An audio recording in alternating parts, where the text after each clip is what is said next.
Thank you, Mr. Chairman. General Dempsey, welcome back. Let's talk about the situation in Egypt. There's been disagreement in Washington about the wisdom of continuing to provide assistance to the Egyptian military in light of recent events there. When I look at Egypt, I don't see very many Jeffersonian Democrats, but I believe the Egyptian military has acted with great professionalism and restraint throughout the 3 years of difficult transition since the 2011 ouster of Hosni Mubarak. I believe one of the primary reasons there's not been far more bloodshed and suffering during this time of transition is the support the United States has provided to Egypt through foreign military sales and military-to-military cooperation. In light of recent events, some have called for the end of these programs. Let me tell you how I feel about this and our commitments under the Camp David Accords, and then let you respond. First, we must maintain the strength of this relationship to enable us to assist and influence Egypt's military leaders.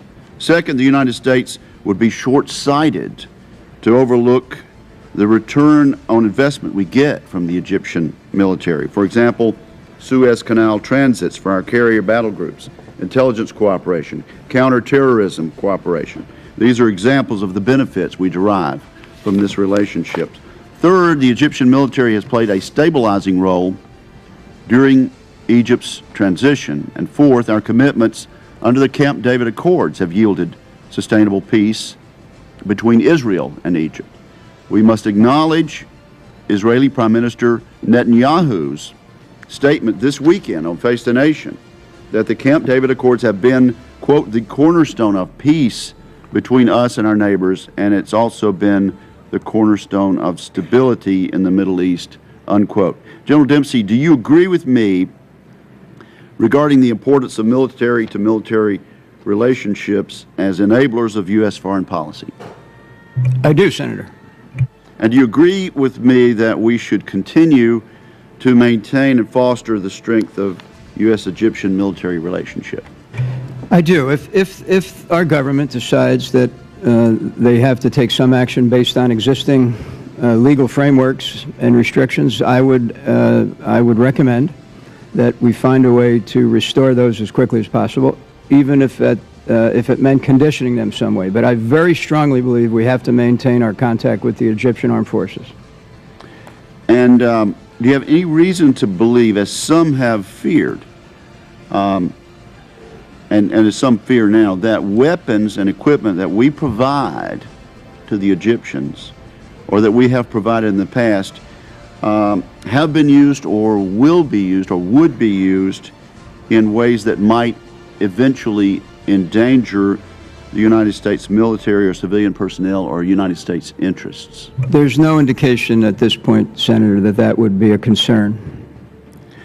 And in your opinion, was the elected government of Mohamed Morsi moving toward a dictatorship? If I could, I'd like to use this opportunity to express my conversations with my counterpart. I can tell you they very strongly believe that. Okay, well, let me just ask you then, before I move on to another topic. I made some pretty emphatic statements. Would you like to elaborate? I'll give you an opportunity to elaborate on what you've said about the relationship that we've had and the assistance and the sales that we've had with the Egyptian military. Thank you. It goes, my own personal experience with it goes back to when I commanded CENTCOM in 2008.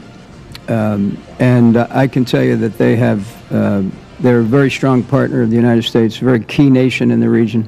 As you put it yourself, we enjoy preferential passage in the Suez, dynamic overflight.